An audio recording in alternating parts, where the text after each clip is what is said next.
The most expensive thing at your storage facility, it isn't your property, it's not your payroll or your marketing, it's your empty units. So in today's 3 minutes of 3 Mile, I'll show you exactly how much money you're losing, roughly, from vacancies and the simple fixes to start filling your units faster. Okay, so let's go. Uh, every vacant unit, it's a missed opportunity for recurring revenue. Okay, we all know that. But most storage owners, they just don't quite realize just how much these empty spaces are really costing them. Simple breakdown, I don't know, let's just go for, if your average unit's $150 a month, you have 10 empty units. Okay, there's $1,500 lost every month. Over a year, that's 18 grand in lost revenue from just 10 vacant units. Now multiply that by 20 or 30 more vacancies, and you start seeing a problem. Okay, it snowballs. I've taken over sites where owners are losing thousands of dollars just because they weren't fixing some problems like this. And I know it's I'm kind of being a little more simplistic than it really is on this, but it's not just 1 unit, 2 units, 3 units. It's the value behind it, okay, that we're really kind of zeroing in on here.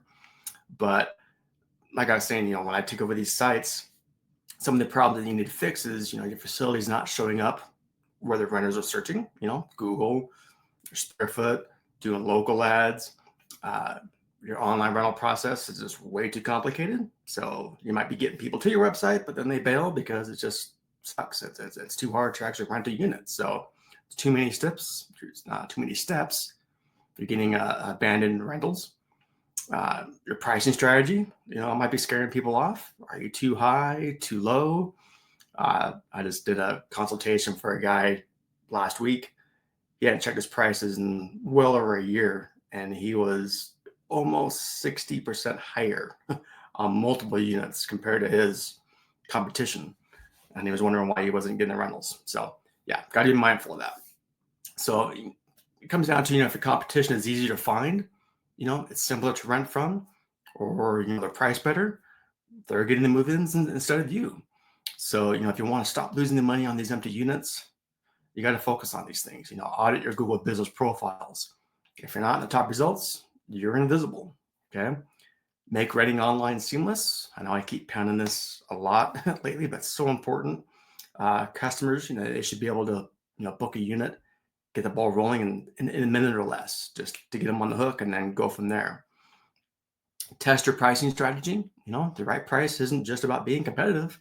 You got to maximize that revenue. So I know it's a balancing act.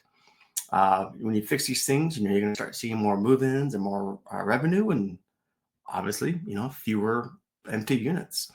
So, every empty unit, it's just money being left on the table, and it's not just one or two. You look at your management summary. There's real money behind that.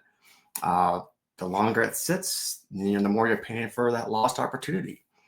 And if you kind of want to see my opportunity playbook on just what I'm doing to help try to fill in these these units that are just kind of sitting there, and want to stop that revenue drain, just email me at jim@3milestorage.com. I'll send it to you. All right. So again, thank you so much for tuning in. I'll keep these coming. They're fun. All right. Take care. Bye.